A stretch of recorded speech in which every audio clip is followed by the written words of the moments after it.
আসসালামু আলাইকুম ওয়া রাহমাতুল্লাহি ওয়া বারাকাতুহু।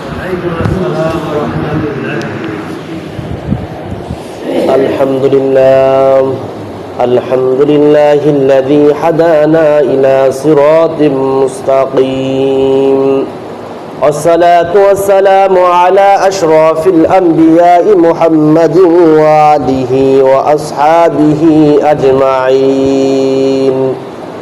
فأعوذ بالله من الشيطان الرجيم. بسم الله الرحمن الرحيم.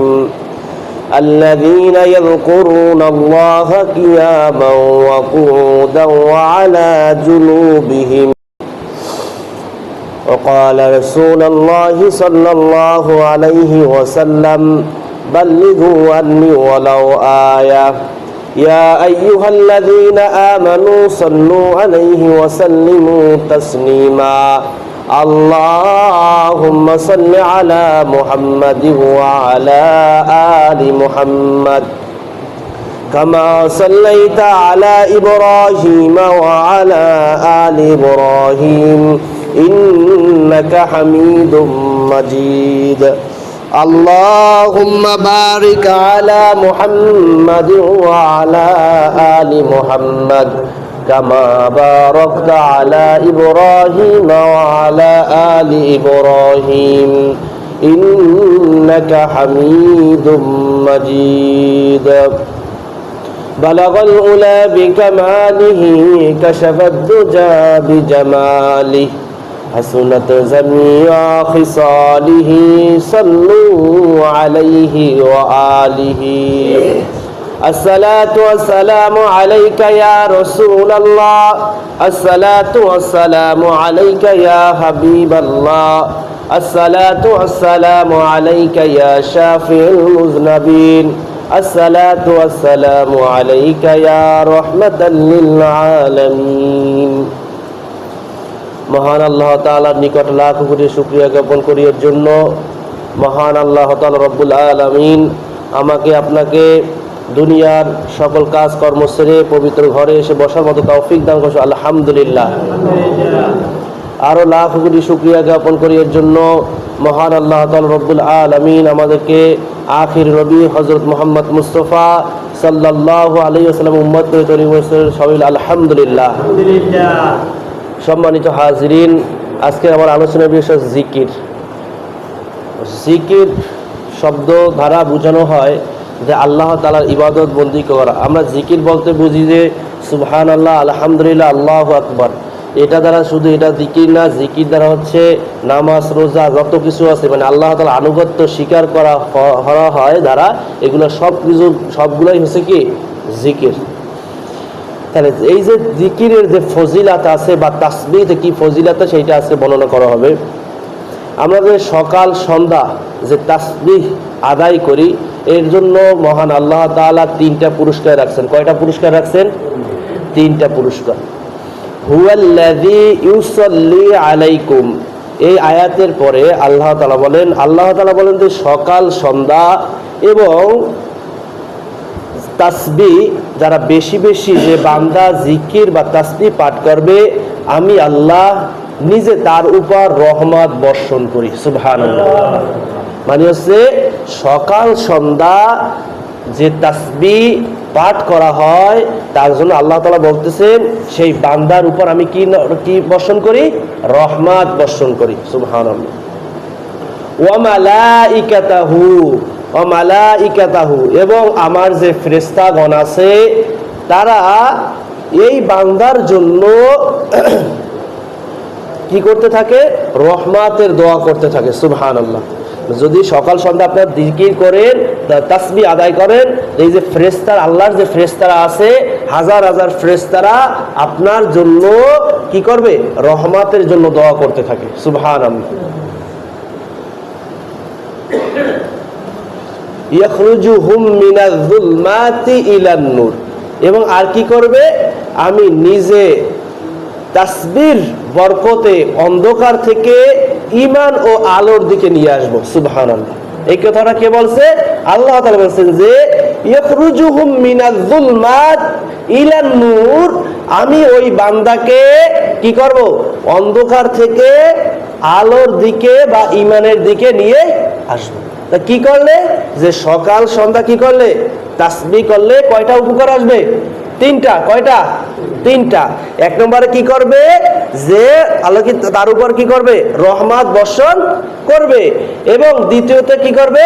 ফেরেশতাগণ যারা আছে তারা তার রহমতের জন্য আল্লাহর কাছে দোয়া করতে থাকবে। এবং তিন নম্বরে হচ্ছে আল্লাহ তাআলা নিজে এই বান্দাকে অন্ধকার থেকে আলোর পথে বা ঈমানের দিকে নিয়ে আসবেন। সুবহানাল্লাহি ওয়া বিহামদিহি সুবহানাল্লাহিল আযীম। তাহলে এত পুরস্কার, এই এত পুরস্কার কেন? আল্লাহ তাআলা বলেন ওয়া কানা বিল মুমিনিনা রহিমা, ওয়া কানাল মুমিনিনা ওয়া কানা বিল মুমিনিনা রহিমা। মানে হচ্ছে শোনো শোনো হে ঈমানদার, যে বান্দার প্রতি আরো দয়া করতে চাই। আল্লাহ তাআলা বলতেছে আমি এই যে তিনটে পুরস্কার না, আমি আরো চাই আমার এই বান্দাকে আরো রহমত দান করতে। তার মুমিনদের কাজ আছে, মুমিনদেরকে কোনো আমি যে একজন ইমানদার বা মুমিন দাবি করব, আমার কিছু কাজ আছে না? এই মুমিনদের তিনটা কাজ রয়েছে। এর মধ্যে হচ্ছে একজন মুমিন ইমানদার ব্যক্তি সর্বক্ষণ সর্ব অবস্থায় মেহনত করবে। মেহনত করবেন কি? আল্লাহর ইবাদত বন্দেগী, আল্লাহর কাজে সবসময় নিয়োজিত থাকবে। এবং তার দ্বিতীয় কাজ হচ্ছে যখন সে মৃত্যুবরণ করবে, কবরে কিছুক্ষণ সে কি করবে? বিশ্রাম নেবে। এবং তৃতীয়তে সে জান্নাতে প্রবেশ করবে। তাহলে যদি সে কোনো ব্যক্তি মুমিন হয়, সে দুনিয়াতে সর্বক্ষণ কি করবে? মেহনত করবে। কার জন্য? আল্লাহ তাআলা রাজি খুশি করার জন্য। এবং যখন সে মৃত্যুবরণ করবে, সে কি করবে? যা কবরে ভিতরে কি করবে? বিশ্রাম করবে কিছুক্ষণ। পরবর্তীতে সে জান্নাতে প্রবেশ করবে। এর কে করবে? একজন মুমিন বা ঈমানদার ব্যক্তি। মহান আল্লাহ তাআলা রব্বুল আলামিন বলেন ওয়াকুলুল হামদুলিল্লাহিল্লাযী আযহাবা আন্নাল আযান। মানে জান্নাতি বান্দা জান্নাতে ঢুকবে, বলে আল্লাহ আপনার প্রশংসা আজই আল্লাহ আমার জীবন সমস্ত চিন্তা চিরতরে দূর হলো। মানে হচ্ছে এই আয়াতের অর্থ হচ্ছে এই বান্দা যখন জান্নাতের ভিতরে প্রবেশ করবে, সে বলবে যে আল্লাহ তোমার প্রশংসা আমার জীবনের সমস্ত চিন্তা চিরতরে দূর হলো। সুবহানাল্লাহ। মানে এই কথাটা কে বলবে? একজন ঈমানদার ব্যক্তি যখন জান্নাতের ভিতরে প্রবেশ করবে। এখন যিকরান কাসীরা, এই যিকরান কাসীরা দ্বারা শব্দ হচ্ছে বেশি বেশি পরিমাণে কি করা? জিকির করা। যিকরান কাসীরা মানে বেশি বেশি পরিমাণে জিকির করো। তা নামাজের জন্য একটা নির্দিষ্ট সময় আছে, রোজার জন্য একটা নির্দিষ্ট সময় আছে, 1 থেকে 30, 1 থেকে 29। নামাজের এই অক্তে জোর 12টা থেকে 1টা, আবার 2টা, 3টা, বা আবার কি আসরের অক্ত শুরু হয়ে যায় মাগরিব। তো কি একটা নির্দিষ্ট সময় আছে। যেমন জাকাতের একটা নির্দিষ্ট পরিমাণ আছে, কুরবানির জন্য একটা কি আছে? নির্দিষ্ট সময় আছে। এবং ঈদের জন্য একটা নির্দিষ্ট সময় আছে, সাদকার জন্য একটা নির্দিষ্ট পরিমাণ আছে। কিন্তু এই জিকিরের জন্য কোনো কি নাই? পরিমাণ নাই, কোনো সীমা রেখা নাই। সেটা কি? জিকির। আপনি জিকিরটা কখন করতে পারবেন? আপনি যদি সুস্থ থাকেন সে সময় জিকির করতে পারবেন। যখন আপনি অসুস্থ থাকবেন তখন আপনি জিকির করতে থাকবেন। যখন আপনি দাঁড়ানো থাকবেন দাঁড়ানো অবস্থায় জিকির করতে পারবেন। যদি আপনি বসা থাকেন সেই বসা অবস্থায়ও জিকির করতে পারবেন। আপনি যদি শোয়া থাকেন সে সময়ও আপনি জিকির করতে পারবেন। মানে সর্ব অবস্থায় সব সময় আল্লাহ নামে আপনি জিকির করতে থাকতে পারবেন। আপনি শোয়া আছেন, আপনি বাম কাতে ছিলেন, বাম কাতে বলে সুবহানাল্লাহ, ডান কাতে আসলে আলহামদুলিল্লাহ। মানে আপনি সর্ব অবস্থায় আল্লাহ তাআলার জিকির করতে থাকা। আল্লাহ তাআলা বলেন ফাইযা কাযাইতুমুস সালাতা ফাযকুরুল্লাহ কিয়ামা ওয়া কুউদাও যুনুবিকুম। এই যে নামাজ শেষ হলে আমার জিকির করো। নামাজ শেষ হলে তোমরা কি করবা? যে আমার জিকির করো। কোন অবস্থায়? যদি তুমি দাঁড়ানো থাকো, যদি তুমি বসা থাকো, যদি তুমি শুয়েও থাকো, তখনও তুমি কি করো? আমার জিকির করো। তা বান্দা বুদ্ধিমান হচ্ছে ওই বান্দা, বুদ্ধিমান বা বিচক্ষণ হচ্ছে ওই বান্দা যে হচ্ছে কি উলুল আলবাব। এই উলুল আলবাব দ্বারা বোঝানো হয়েছে ওই বান্দাকে যে বুদ্ধিমান, বিচক্ষণ এবং কি সর্বজ্ঞানের অধিকারী। এই জন্য বোঝানো হয়েছে যে কি করে? সর্বাবস্থায় কি করে? আল্লাহ তাআলার জিকির করে। আল্লাযীনা ইয়াযকুরুনাল্লাহা কিয়ামান ওয়া কুউদান ওয়া আলা জুনুবিহিম। এছাড়া আল্লাহ তাআলা বলেন, ফাইযা কুদিয়াতিস সালাতু ফান্তাশিরু ফিল আরদি ওয়াবতাগু মিন ফাদলিল্লাহ ওয়াযকুরুল্লাহা কাসীরান লাআল্লাকুম তুফলিহুন। এর মানে কি? ফাইযা কুদিয়াতিস সালাত মানে হচ্ছে আমার বান্দা যখন নামাজ শেষ হয় জমিনে ছড়িয়ে পড়ো। যখন তোমার নামাজ শেষ হয়ে যাবে তোমরা কি করো? জমিনে ছড়িয়ে পড়ো এবং আমার দেয়া রিজিককে কি করো? অনুসন্ধান করো, খুঁজো এবং যে কর্ম, যেখানে যার যে কর্ম আছে, কাজ আছে, সেইখানে চলে যাও। এবং আল্লাহ এই যে ফাইযা কুদিয়াতিস সালাতু ফান্তাশিরু ফিল আরদি ওয়াবতাগু মিন ফাদলিল্লাহ ওয়াযকুরুল্লাহা যিকরান কাসীরা ওয়াযকুরুল্লাহা যিকরান। এবং আরো কি করো? কর্মস্থলে চলে যাবা, এই শেষ না, তারপরে তোমরা কি করো? ওয়াযকুরুল্লাহা যিকরা, এবং আমার জিকির করো। লাআল্লাকুম তুফলিহুন, যদি তুমি এটা করো তাহলে তোমার জন্য হচ্ছে তুমি হলে কি হবে? সেই পরকালে তুমি হবে সফল বা কামিয়াব হতে পারবা। এটা কিসের মাধ্যমে হতে পারবা? জিকির করার মাধ্যমে, আল্লাহ তাআলা গুণকীর্তন করার মাধ্যমে, তাসবিহ আদায় করার মাধ্যমে। নবী করিম সাল্লাল্লাহু আলাইহি ওয়াসাল্লামের কাছে একজন সাহাবী আসলেন এবং বললেন, ইয়া রাসূলুল্লাহ, হে আল্লাহর রাসূল, ইন্না শারিয়া আল ইসলাম ক্বাদ কাফুরা আলাইহা ফামুরনি বিশাইয়া আলা তাসবিয়া বিহ।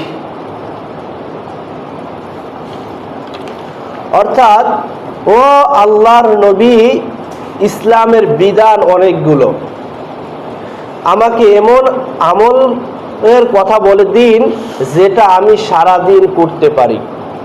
এই কথাটা কে বলছে? একজন সাহাবী বলতেছেন, হে আল্লাহর রাসূল, আমাকে এমন ইসলামের শরিয়াত হচ্ছে অনেক অনেক আমল, অনেক কিছু, এমন কিছু আমাকে বলে দেন যেটা আমি সব অবস্থায় সব সময় করতে পারি, এরকম একটা কিছু আমাকে বলে দেন।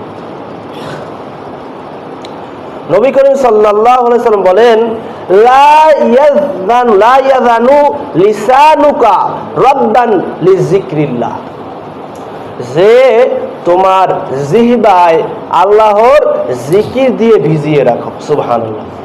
যে সাহাবাকে বলতেছে নবী করিম সাল্লাল্লাহু আলাইহি ওয়াসাল্লাম যে তুমি কি করো? তুমি যে ইসলামের শরিয়াত অনেক অনেক বড়, তুমি ভয় পাইতেছো, তুমি কি করো? সর্ব অবস্থায় তোমার জিহ্বাকে জিকির দ্বারা ভিজিয়ে রাখো। মহানবী সাল্লাল্লাহু আলাইহি ওয়াসাল্লামের চাচাতো বোন ছিল উম্মে হানি। কি নাম? উম্মে হানি। উম্মে হানি বিনতে আবি তালেব, মানে আবি তালেবের কন্যা হচ্ছে উম্মে হানি রাদিয়াল্লাহু তাআলা আনহুম, যার ঘর থেকে নবী করিম সাল্লাল্লাহু আলাইহি ওয়াসাল্লাম মিরাজে চলে গেছিলেন। জিবরাইল আলাইহিস সালাম খানা কাবায় নবী করিম সাল্লাল্লাহু আলাইহি ওয়াসাল্লামকে যখন নিয়েছিলেন, কার ঘর থেকে নিয়ে গেছিলেন?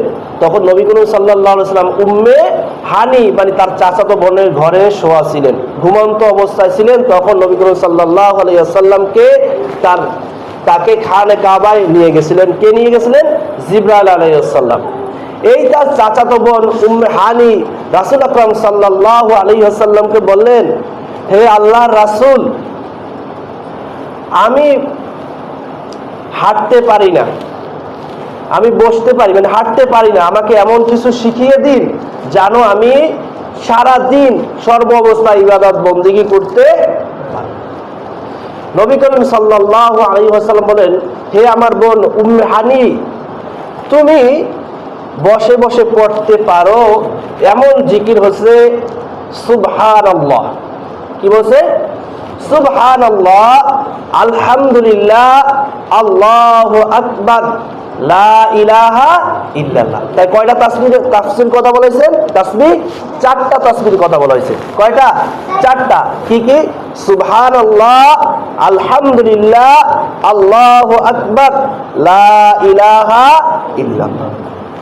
এখন এই তাসবিহগুলো করলে কি হবে? এর ফজিলত কি? যদি আপনি 100 বার সুবহানাল্লাহ পড়েন, কয়বার? 100 বার সুবহানাল্লাহ পড়া হয়, এর লাভ কি হবে? 100 বার সুবহানাল্লাহ পড়লে নবীর বংশের গোলাম মুক্তি করার সওয়াব দান করবে। সুবহানাল্লাহ, নবীর বংশে যে সব মানে গোলাম আছে তাদেরকে মুক্তি করলে আপনার যে সওয়াব হইতো 100 বার যদি আপনি সুবহানাল্লাহ পড়েন, সেই পরিমাণ সওয়াব আল্লাহ তাআলা আপনাকে দান করবেন। সুবহানাল্লাহ। এবং যদি আপনি 100 বার আলহামদুলিল্লাহ বলেন, তাহলে আপনি 100 ঘোড়া যুদ্ধে যাওয়ার জন্য সুসজ্জিত অবস্থায় আছে, সেটাকে আল্লাহর রাস্তায় দান করলে যে সওয়াব হবে, সেই সওয়াব আপনাকে আল্লাহ তাআলা দান করে। আলহামদুলিল্লাহ, এই আলহামদুলিল্লাহ বলে আপনাকে কত সওয়াব দেওয়া হবে? 100 সুসজ্জিত যুদ্ধে যাওয়ার জন্য যে ঘোড়া দান করলে যে সওয়াব পাইতেন, সেই সওয়াব আপনি দান করা হবে। এরপরে 100 বার যদি আপনি কি করেন? আল্লাহু আকবার বলেন, তাহলে আল্লাহর রাস্তায় মানে হচ্ছে হাজিরা যখন হজ করতে যায়, এই হুদুদে হারামে বৈশা যখন কোরবানি করে, এই কোরবানি 100 উট কবুল কোরবানি যে সওয়াব দান করবে, যদি আপনি 100 বার আল্লাহু আকবার বলেন, সেই সমপরিমাণ আল্লাহ তাআলা আপনাকে সওয়াব দান করে। সুবহানাল্লাহ। কি বললে? আল্লাহু আকবার বললেন। এবং যদি আপনি 100 বার লা ইলাহা ইল্লাল্লাহ পাঠ করেন, তাহলে কাম লাহু বাইনাল আরদি বাইনাস সামাই ওয়াল আরদ, মানে হচ্ছে জমিনের আকাশ এবং জমিনের মাঝে যত ফাঁকা জায়গা আছে, সেই সমপরিমাণ সওয়াব আল্লাহ তাআলা আপনাকে দান করবে। সুবহানাল্লাহ। তাই আমরা জানলাম কি কয়টা তাসবিহ? চারটা তাসবিহ। কি কি? সুবহানাল্লাহ 100 বার, আলহামদুলিল্লাহ 100 বার, আল্লাহু আকবার 100 বার, আর কি লা ইলাহা ইল্লাল্লাহ। এটা পাঠ করলে আপনাকে আল্লাহ তাআলা এই সমপরিমাণ, যেটা হচ্ছে 1 নম্বরে কি দেবে? সুবহানাল্লাহ। কি বলবে? সুবহানাল্লাহ বললে কি সওয়াব দান করবে? ভুলে গেছে সবাই? 100 হচ্ছে কি গোলাম, নবীর বংশের গোলাম মুক্তিদানকে সেই সওয়াব দান করা হবে। আলহামদুলিল্লাহ বললে 100 সুসজ্জিত যে যুদ্ধে যাওয়ার মতো ঘোড়া দান করলে যে সওয়াব পাওয়া যাবে, সেটা পাওয়া যাবে। আবার আল্লাহু আকবার বললে যে সাহাবায়ে যারা হজ করতে যায়, যেখানে বৈশা কোরবানি করে, তাদের কবুল যে 100টা কবুল হজের সওয়াব দান করা হবে। এবং লা ইলাহা ইল্লাল্লাহ 100 বার পড়লে এই আসমান এবং জমিনে যত ফাঁকা জায়গা আছে, সেই সম পরিমাণ সওয়াব দান করা হবে। এখন আপনি আর আমি কি যাই মাপতে দেখবো যে কত পরিমাণ আছে? কেউ বাই করতে পারবো? তাহলে আপনি যদি এইটা মাপ এমন সম পরিমাণ যে 100 বার তেলাওয়াত মানে জিকির করলে সওয়াব পাওয়া যায়, কেরা না করে। এবং নবী করিম সাল্লাল্লাহু আলাইহি ওয়াসাল্লাম বলেন, সুবহানাল্লাহ একবার পড়লে আজমু মিন উহুদিন, মানে হচ্ছে উহুদ পাহাড়ের চেয়েও ভারী সওয়াব দান করা হবে। সুবহানাল্লাহ। যদি এই সুবহানাল্লাহ পড়েন, উহুদ পাহাড়ের যে ওজন আছে, সেই পরিমাণ সওয়াব আপনাকে দান করা হবে। এবং নাখলাতুন ফিল জান্নাহ, এবং জান্নাতের ভিতরে তার জন্য একটা খেজুর গাছ রোপণ করা হবে। সুবহানাল্লাহ। যদি আপনি সুবহানাল্লাহ পড়েন, তাহলে আপনার জন্য জান্নাতের ভিতরে একটা খেজুরের একটা আটি রোপণ করা হবে, একটা খেজুর গাছ রোপণ করা হবে। সুবহানাল্লাহ। এই চারটাই হচ্ছে ইবাদত বন্দেগী, মানে তাসবিহ পড়বেন। এছাড়াও বুজুর্গগণ আরো 2টা তাসবিহর কথা বলেছেন। এর মধ্যে 1 নম্বর হচ্ছে দুরূদ পাঠ করা। কি করা? দুরূদ পাঠ করা। আপনি যে দুরূদ পারেন, আল্লাহুম্মা সাল্লি আলা সাইয়্যিদিনা ওয়া নাবিয়্যিনা ওয়া শাফিঈনা হাবিবিনা মাওলানা মুহাম্মদ সাল্লাল্লাহু আলাইহি ওয়া আলা আলিহি ওয়া আসহাবিহি ওয়া বারাক ওয়া সাল্লাম। এবার আরো আছে কি? দুরূদ ইব্রাহিম, আল্লাহুম্মা সাল্লি আলা মুহাম্মাদি ওয়া আলা আলি মুহাম্মদ কামা সাল্লাইতা আলা ইব্রাহিম ওয়া আলা আলি ইব্রাহিম ইন্নাকা হামিদুম মাজিদ। এগুলো যদি সময় অপেক্ষা যদি এগুলো না পড়তে পারেন, তাহলে বলবেন কি? সাল্লাল্লাহু আলাইহি ওয়াসাল্লাম, সাল্লাল্লাহু আলাইহি ওয়াসাল্লাম। এরকম যদি আপনি 100 বার পড়েন, যদি আপনি একবার পড়েন, তাহলে আপনার 10টা রহমত নাজিল করা হবে, 10টা গুনাহ মাফ করে দেওয়া হবে এবং আপনার 10টি মর্যাদা বাড়িয়ে দেওয়া হবে। সুবহানাল্লাহ। কি করলে? আপনি নবীর শানে দুরূদ পাঠ করলে। এবং 100 বার ইস্তেগফার পাঠ করা, আস্তাগফিরুল্লাহ আল্লাযী লা ইলাহা ইল্লা হুয়াল হাইয়ুল কাইয়্যুম ওয়া আতুবু ইলাইহি লা হাওলা ওয়া লা কুওয়াতা ইল্লা বিল্লাহিল আলিয়্যিল আযীম। যদি এটা বড় মনে হয়, তাহলে কি করবেন? আস্তাগফিরুল্লাহ আস্তাগফিরুল্লাহ, এভাবে যদি আপনি 100 বার আস্তাগফিরুল্লাহ পড়েন, আল্লাহ তাআলা রব্বুল আলামিন আপনার গুনাহ, যত গুনাহ আছে সবগুলো ধুয়ে মুছে সাফ করে দেবেন। সুবহানাল্লাহি ওয়া বিহামদিহি সুবহানাল্লাহিল আযীম। মহান আল্লাহ তাআলা রব্বুল আলামিন আমাকে আপনাকে এই তাসবিহগুলো আদায় করার মতো তৌফিক দান করেন।